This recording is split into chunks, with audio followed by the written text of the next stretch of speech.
A graça e a paz, irmãos. O ano era 1995. O mês era fevereiro. O local era IPRD, Igreja Presbiteriana de Rio Doce. Foi onde eu ouvi essa música pela primeira vez. E essa música serve como introdução para o que nós vamos falar nessa manhã. Não foi combinado com o grupo de louvor. Mas, por providência de Deus, ela foi tocada agora pela manhã, antes desse sermão. Essa música tem muito a ver com a minha história de conversão e eu quero usar essa minha história de conversão como introdução. Já convertido, me converti no dia 8 de fevereiro de 95, saindo das drogas e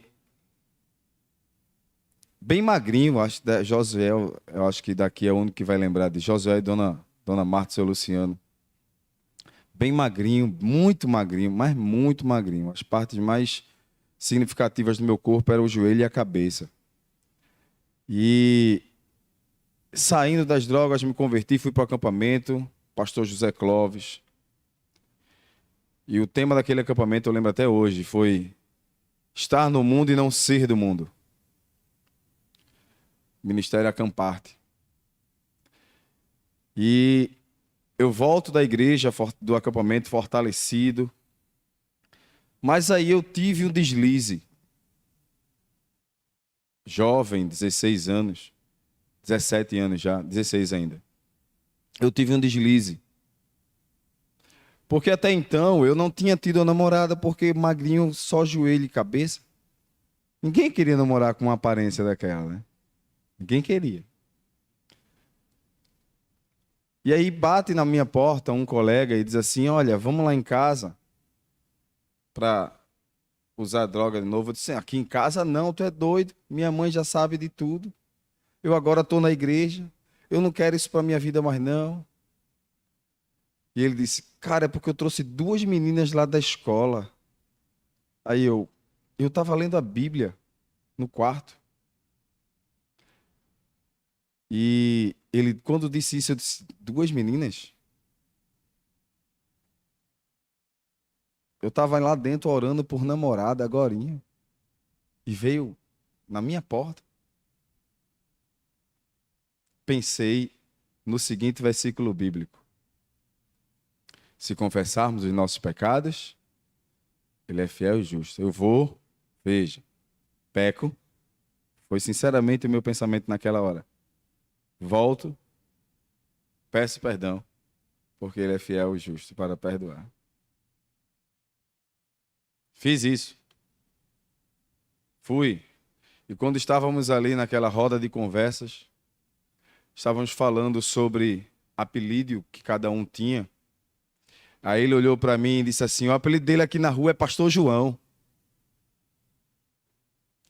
Aí a menina olhou e disse, por que Pastor João? Eu disse, porque ele é crente. Procurei um buraco para esconder a cabeça. Passei 8 dias sem ter coragem de ler a Bíblia. Porque o mesmo sentimento que eu tive de vai e peca e volta para pedir perdão, foi depois, não tem jeito para você. Você vai morrer nas drogas. Vai morrer errado. Vai ser a vergonha para os seus pais. A mesma voz que ecoava dizendo, vai e pede perdão, era a mesma voz que agora dizia, não tem jeito para você. Aí eu fui para a igreja de forma robótica. Bíblia embaixo do braço, quarta-feira à noite, culto de oração, louvor e testemunho. E aí, na época, nem seminarista ele era ainda, Charles Alexandre, tocou esta música. E eu não sabia que essa canção era Romanos 8, capítulo 1, baseada em Romanos 8, capítulo 1. O que isso tudo tem a ver com o que nós vamos conversar nesta manhã? A lição que nós estudamos na escola dominical fala sobre a instrução de Deus ao povo. A importância que nós precisamos dar à palavra de Deus. a importância que nós devemos dar e o uso correto da palavra de Deus nas nossas vidas. É importante notar, e o autor da lição traz isso de forma muito clara, traz isso de forma muito sublime também. Quando na lição, não sei se você teve o cuidado de observar a lição semanal. E eu fiz assim uma paráfrase daquilo que ele escreve e coloquei da seguinte forma: a instrução mosaica como providência de Deus. Porque se você notar, a primeira coisa que o autor da lição traz para nós é que a fala de Moisés não era a fala de Moisés. Ele era um oráculo de Deus. E o oráculo, ele transmite apenas aquilo que... ele é apenas o portador daquele que manda ele falar, do rei. Portanto, vocês vão lembrar de alguns filmes da era clássica ou medieval, quando o oráculo do rei chegava ali na praça pública, tocava-se as trombetas, ele abria o pergaminho e diz: assim diz o rei. E lia o que o rei mandou dizer. Nós vamos encontrar no Novo Testamento, na segunda carta, e na primeira carta, aliás, aos Coríntios, Paulo usando esse mesmo termo técnico. Porque em todas as suas falas em Coríntios, Paulo vai descrever assim: porque eu recebi do Senhor o que eu vos ensinei. Esta é a ideia do oráculo, que vai falar aquilo que lhe mandaram. Nem mais, nem menos. E nós vamos, por exemplo, encontrar nas falas de Moisés como esse oráculo, como providência de Deus para a vida do povo.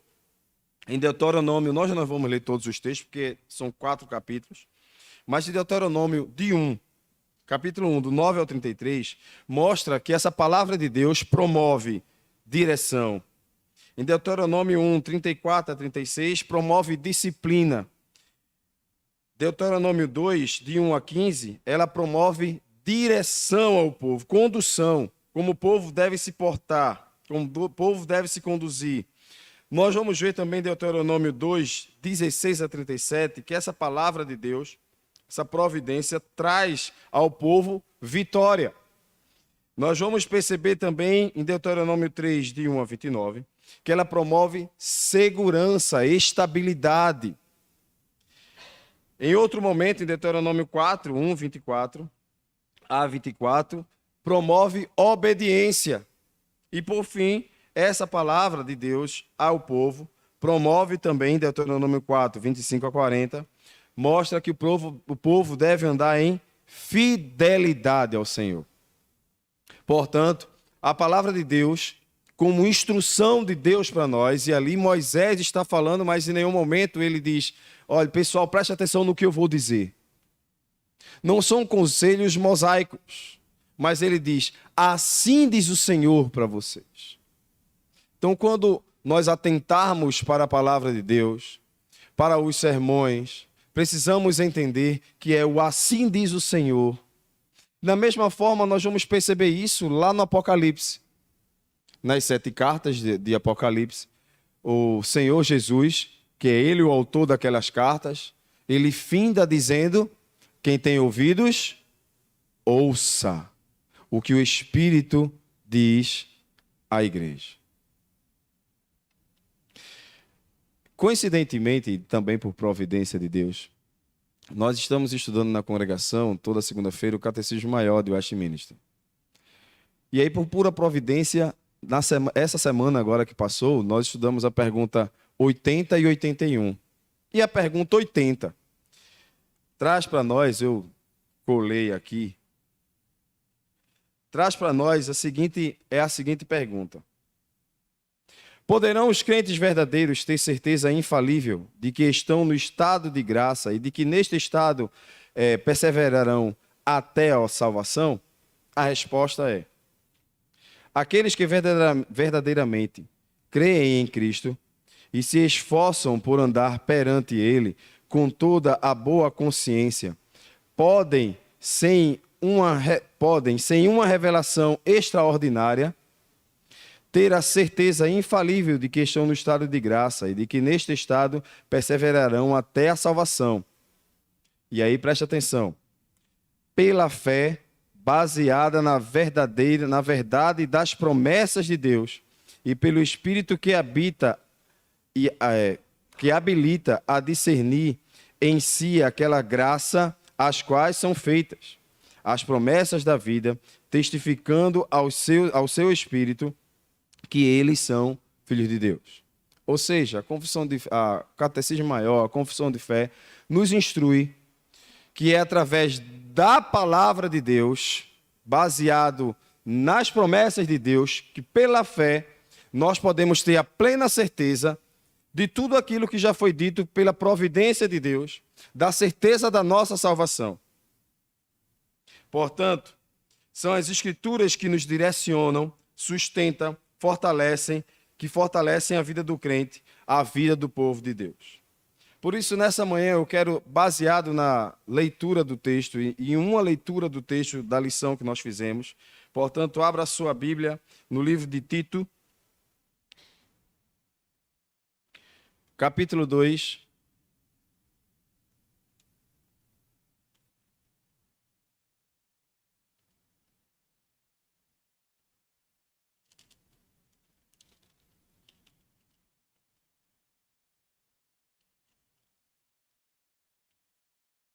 Capítulo 2, verso 11 a 14. Leiamos todos, né? Do verso 15. Portanto, a graça de Deus se manifestou salvadora a todos os homens, educando-nos para, renegada a impiedade e as paixões mundanas, vivamos no presente século sensata, justa e piedosamente, aguardando a bendita esperança e a manifestação da glória do nosso grande Deus e Salvador, Cristo Jesus, o qual a si mesmo se deu por nós, a fim de remir-nos de toda iniquidade e purificar para si mesmo um povo exclusivamente seu, zeloso de boas obras. Diz essas coisas, exorta e repreende também com toda autoridade. Ninguém te despreze. Vamos orar? Bondoso e eterno Senhor, nós te louvamos e te agradecemos por essa manhã tão graciosa de estarmos na tua presença como igreja do Senhor. Rogamos ao Senhor, Deus, por aqueles que não puderam estar aqui, que estão assistindo através das telas, que para a glória do teu santo nome, a tua palavra possa inundar os nossos corações aqui presentes e dos que aqui nos assistem. Isso eu te peço no nome de Jesus. Amém. Eu quero intitular esse sermão, essa meditação desta manhã, trazendo para nós como a palavra de Deus, como instrução da providência de Deus para todos nós, como meio de graça que ela é.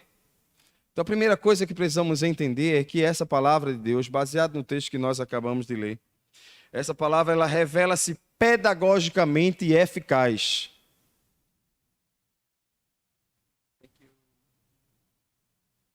Revela-se pedagogicamente e eficaz para nossas vidas.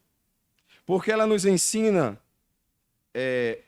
sobre a revelação, nos ensina sobre a nossa relação com Deus. Observe que o que Deus tem para revelar sobre o nosso comportamento com Ele encontra-se na palavra de Deus.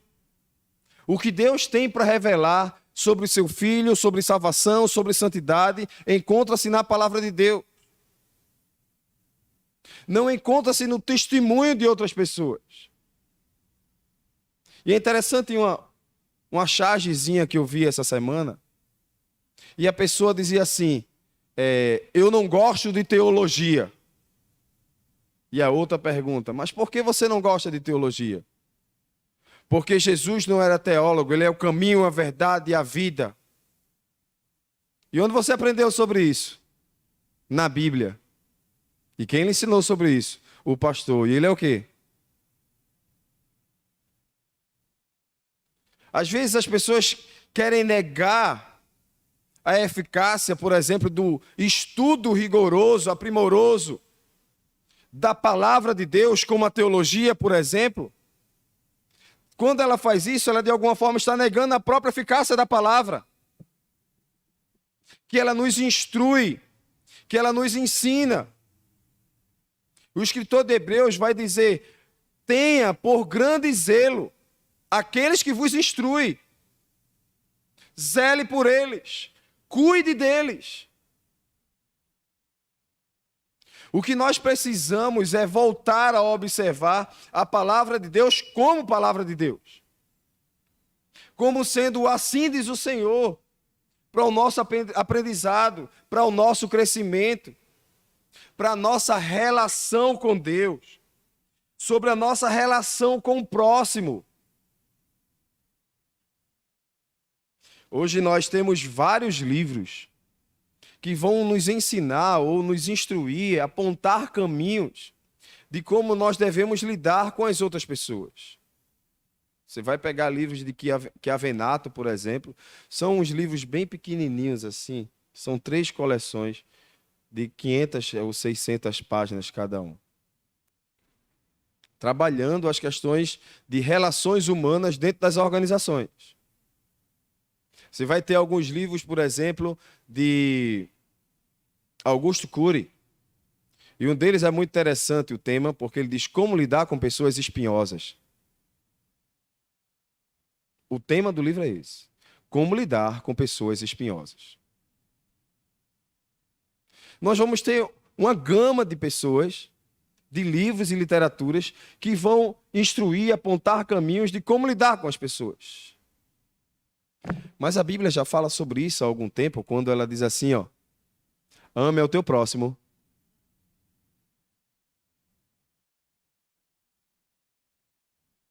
Relacione-se com ele de forma amável. Não, dona Lisete, não é fácil, não. Mas é necessário. A Bíblia não diz: entenda o teu próximo, compreenda as lacunas que podem existir no traço de personalidade dele. Não. Diz para amar, independente das lacunas que existam nele, independente das lacunas que você também tenha. A Bíblia não diz: ame o teu próximo quando ele for perfeito. Ela não coloca uma condicional. Mas ama o teu próximo. Ponto. Eu lembro do pastor Josias, uma certa vez, numa pastoral que nós tínhamos toda segunda-feira, e ele disse algo muito interessante naquela época. Falando sobre família, estávamos construindo sermões sobre família, e ele disse da seguinte forma: a Bíblia, da forma mansa como ele falava, coçando a careca, a Bíblia não pede para que nós compreendamos a esposa. A Bíblia pede para amar. E ponto. Todo silêncio vem após uma fala de sabedoria. A Bíblia nos ensina sobre nossas relações, nossa relação com Deus. A Bíblia nos ensina sobre a nossa relação com o próximo. A Bíblia nos ensina como deve ser a nossa relação com o mundo. O texto lido aponta exatamente isso. Que a graça de Deus que nos veio educa-nos para que depois de abandonados os pecados, essa deve ser a nossa relação com o mundo, com o sistema que nós temos aqui implantado no mundo em que nós estamos. E aí vale mais uma vez voltar ao passado do tema do acampamento que eu fui quando me converti. Estar no mundo e não ser do mundo. O Senhor Jesus disse aos seus discípulos, aliás, na sua oração sacerdotal: Pai, te peço que os guarde do mundo, não que os tire, mas que os guarde do mundo. Nós precisamos estar neste mundo. Enquanto ar temos, precisamos estar nesse mundo.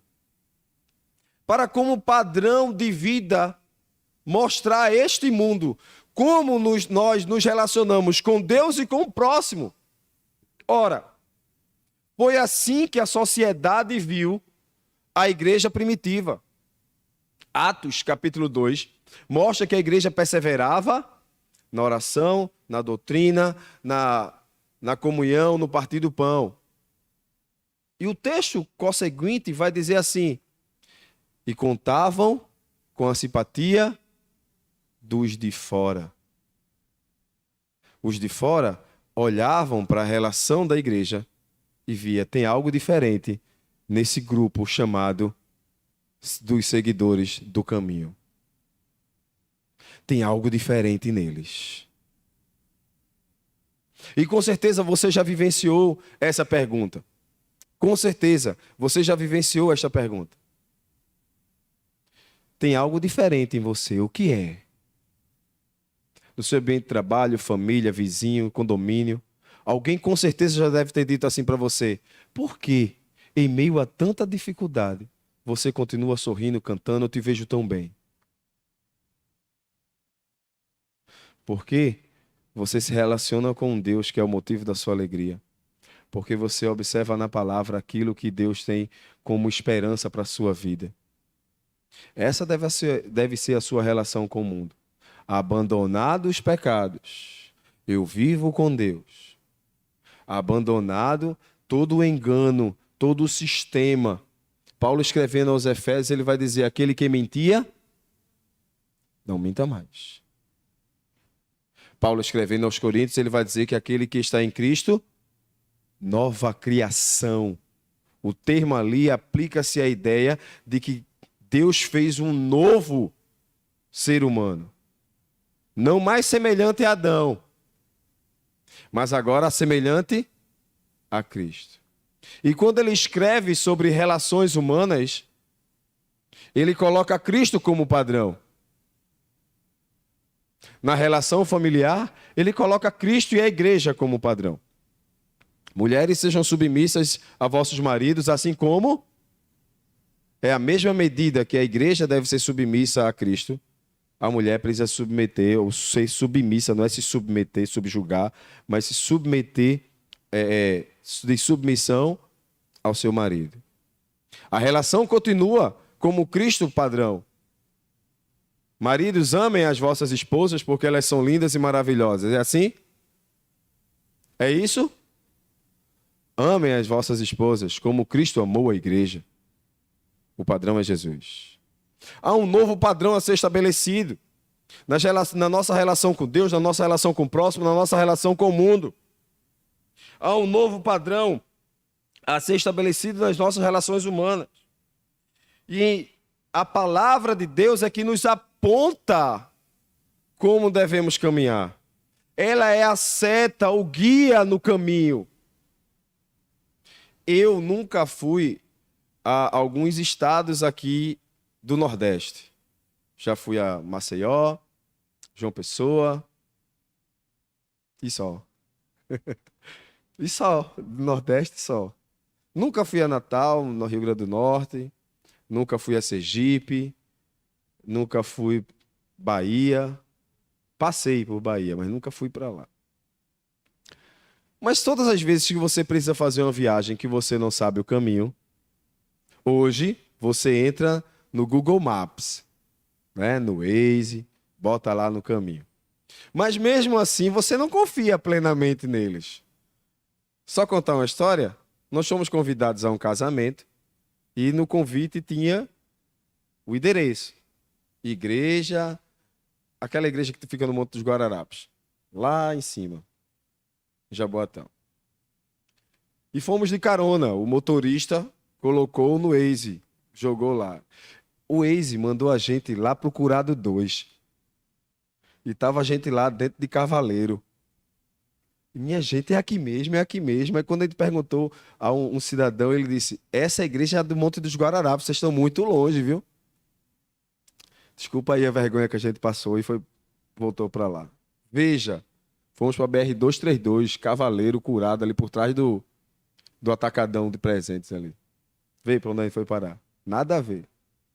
Mas numa rota, você normalmente não sabe o caminho, você vai olhando o quê? As placas. Faltam tantos quilômetros. Faltam tantos quilômetros. Nas nossas relações humanas, quando não sabemos como lidar com algumas pessoas, olhemos para as placas para chegarmos no lugar certo. O que é que a Bíblia diz a respeito disso? Que caminho eu devo trilhar, seguir, para chegar onde eu preciso chegar?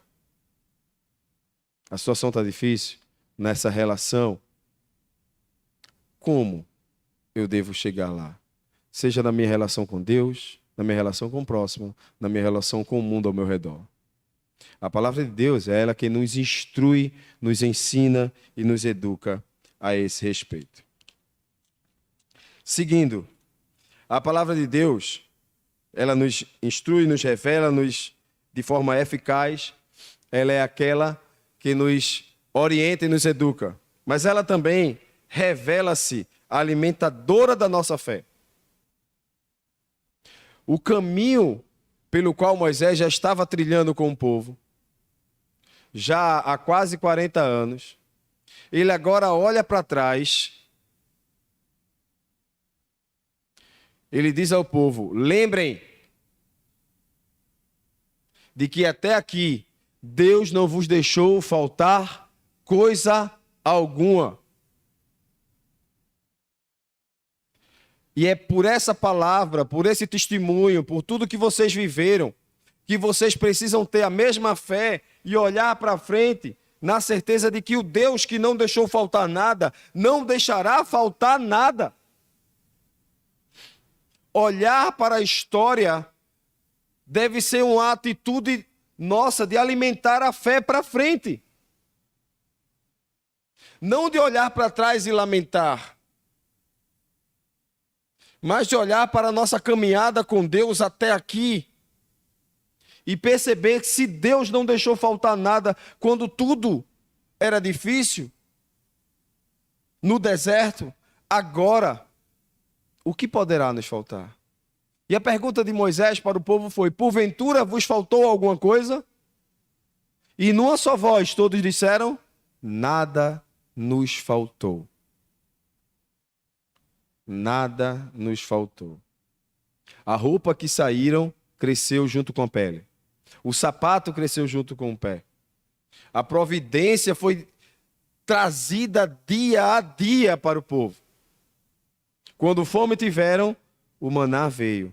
Quando se enjoaram do maná, mas era necessário o maná, Deus mandou codornizes. De manhã, por causa do calor, do fervor, tinha nuvem que cobria, protegia. À noite, a escuridão e o frio, a coluna de fogo. O que faltou para que o povo fosse bem conduzido, guiado? Nada. Então, Moisés começa a orientar o povo: olhem para a história. Vejam que essa história de Deus com vocês vos orientará para os próximos passos. Alimentará os próximos passos. Filipenses 4:19, Salmo 23:1 e Salmo 37:25, todos esses textos falam sobre a providência de Deus na vida dos seus servos, do seu povo, dos seus filhos. De que mesmo que alguma ação equivocada tomemos, mesmo que pela responsabilidade humana que temos sobre nós, caiamos em erro, a graça de Deus se tornará revigoradora sobre a nossa vida, consertando a nossa história. Não por nossa causa, não porque merecemos, mas pela sua palavra. Por isso, todos esses textos que eu acabei de citar, Filipenses 4:19 vai dizer: graças damos porque a sua graça que se fez... Espera aí, melhor ir para o texto que agora eu confundi aqui. Filipenses 4:19. Quem achar primeiro que eu pode ficar à vontade.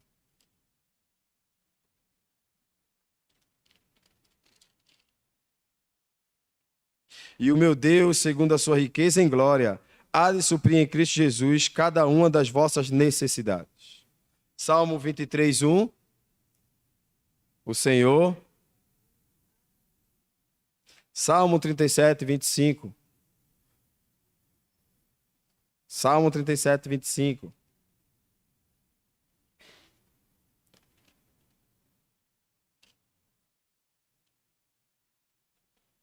Pode deixar primeiro que eu aí, que aqui... Já está na tela? Ah, tá. Esse era o versículo que meu pai mais gostava de dizer. E olha que eu nasci, meu pai já tinha 60, então ele já era velho. Né? Ele olhava para mim e dizia assim: fui moço, e hoje sou velho, mas jamais, nunca, em tempo algum. São versos que devem nos levar a alimentar a nossa fé na palavra de Deus e no Deus da palavra. É interessante notar que muitas vezes lamentamos pelo tempo presente porque está ruim, está difícil, pastor, e agonizamos por tudo que estamos vivendo, porque nós não colocamos os olhos na direção correta. Todos esses textos mostram como Deus provê para o seu povo. Dele vem todo sustento, seja humano, seja espiritual. E é nesta palavra, e é na palavra que aprendemos sobre isso. É através da palavra que nós devemos alimentar a nossa fé. É através da palavra que devemos aprender sobre as nossas relações com Deus, com o próximo e com o mundo. É através da palavra que devemos alimentar a nossa fé para vivermos de fé em fé. Mais uma vez eu quero citar o pastor Josias, que ele dizia a seguinte frase: viver é uma arte. Viver como cristão é um milagre. De fato, poeticamente falando, viver é uma arte. Saber viver é uma arte. Mas viver como cristão é milagre atrás de milagre. É como dizia o pastor Clóvis, é bênção em riba de bênção. É buscar pela fé graça sobre graça. É viver cotidianamente dias de lutas e dias de vitória. Vão ter lutas na nossa vida, irmãos. E há uma luta que só vai terminar quando chegarmos no céu, que é a luta contra o pecado. Portanto, só conseguiremos vencer essas lutas. Só conseguiremos tirar do caminho essas lutas através da palavra de Deus. A confissão de fé também nos cita exatamente isso, que através da palavra nós entendemos que a graça que nós recebemos, não recebemos por mérito, mas recebemos pela livre vontade soberana de Deus. É por ela, tão somente por ela, que nós devemos viver. Portanto, a lição de hoje pela manhã nos ensina e nos lembra da importância da palavra de Deus para nossas vidas. Ela é providência do Senhor para nós. Primeiro, porque ela nos educa, nos ensina e nos instrui na nossa relação com Deus, com o próximo e com o mundo, a sociedade que nós estamos. Segundo, porque é ela que alimenta a nossa fé, é ela que nos sustém como crentes, mostrando a providência de Deus sobre a nossa vida, quer nas circunstâncias humanas, quer nas circunstâncias espirituais. Devemos assim trazer a nossa aplicação e concluir. Devemos assim observar nas Escrituras, nas suas instruções, para dela extrairmos lições e aprendizados para a nossa vida cotidianamente. E segundo, precisamos confiar plenamente nas Escrituras e abrir mão da nossa insegurança, descansar em sua providência e alimentar a nossa fé em seus eternos decretos e promessas. Que assim seja, para a glória do nome do Senhor Jesus. Amém. Vamos orar? Bondoso Deus e eterno Pai, obrigado pela oportunidade de estarmos aqui e te pedimos que a tua palavra, que essa manhã lida e aplicada, possa se transformar em vida e em fortaleza e em esperança a nossa vida. Em nome de Jesus. Amém.